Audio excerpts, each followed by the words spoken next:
Assalomu alaykum aziz yurtdoshlar. Ushbu videoni diqqat bilan ko'rib, barcha yaqinlaringizga yuborib qo'yishingizni iltimos qilardim. Sababi kecha Toshkent shahar Ichki ishlar bosh boshqarmasi kiber xavfsizlik boshqarmasiga bir fuqaromiz murojaat qilib, plastik kartasidagi juda ko'p miqdorda pullar firibgarlar tomonidan yechib olinganligini aytdi va aynan qanday holatda sodir bo'ldi degan savolni berganimizda o'zini uyali aloqa kompaniyasi operatori, ya'ni siz misol tariqasida Ucell, Beeline yoki boshqa kompaniya sim kartasini ishlatayotgan bo'lsangiz, sizga qo'ng'iroq qilib ushbu kompaniya operatori ekanligini aytadi hamda sizni kompaniya bilan tuzgan shartnomangiz muddati tugayotganligi sababli sim kartangiz o'chib qolishini aytadi.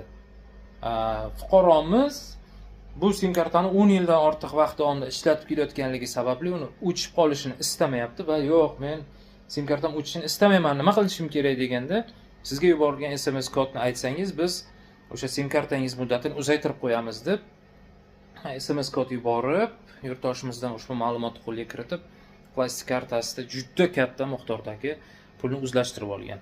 Shuning uchun ogoh bo'linglar. Mobil kompaniya operatorlari sizga telefon qilib, sim kartangiz kuyib qolyapti, uni yangi muddatga rasmiylashtirish uchun mana bunaqa kodni ayting, mana bu havolaga o'ting desa, aslo ishonmang.